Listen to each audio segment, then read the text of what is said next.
Sally, a middle-aged housewife, sat on the edge of her bed, staring at the cluttered room.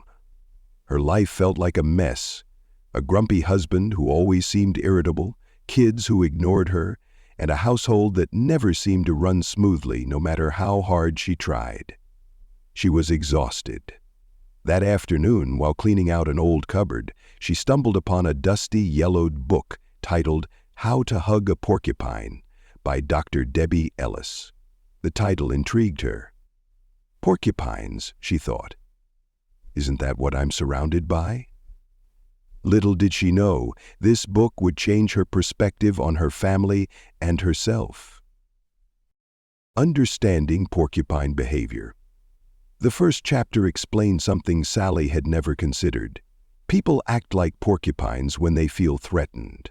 Her husband's gruffness and her children's defiance weren't random, they were defense mechanisms.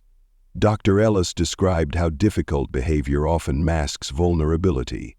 Sally paused and thought about her husband, Bill. Whenever she brought up spending more time together, he would lash out with sarcasm. It wasn't malice, it was fear of being inadequate or misunderstood. Sally read on. Difficult behavior is often the outer shell of a vulnerable heart. The words resonated deeply. She recalled a time Bill snapped at her for overspending on groceries. At first she'd been hurt, but now she realized it was his fear of financial instability, not an attack on her. So actually, porcupines react from a place of fear, not malice. Recognizing your own prickles. As she read further, Sally had a startling realization. She too had quills. The book urged readers to reflect on their own defensive behaviors. Do I use sarcasm to avoid vulnerability? Do I lash out when I feel threatened? She asked herself. The answer was a reluctant yes. She remembered snapping at her son Ted for leaving his homework undone. At the time she'd felt justified, but now she understood it was her own fear of being seen as a bad parent. We cannot hug a porcupine until we've tamed the one within ourselves. Dr. Ellis recommended keeping a journal to track defensive moments. Sally decided to give it a try.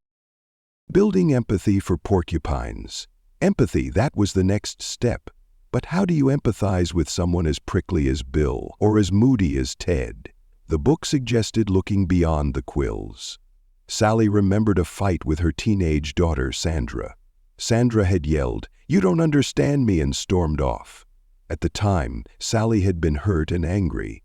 But now, she considered what Sandra might have been feeling. Maybe she'd been scared of failing in school or dealing with peer pressure. The book shared a story about a teacher who dealt with a disruptive student by understanding their tough home life. Inspired, Sally resolved to ask her kids more about their lives instead of jumping to conclusions. Always remember to respond to the vulnerability, not the quills.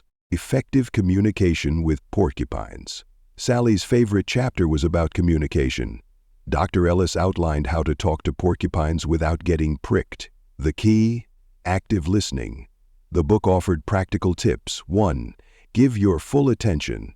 2. Acknowledge feelings without judgment. 3. Respond calmly and constructively. Sally decided to practice this with Bill.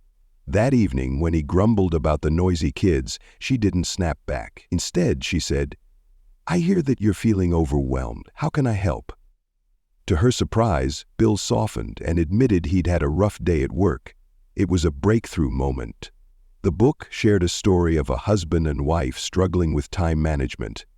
Sally saw parallels in her own life and vowed to make time for her relationship.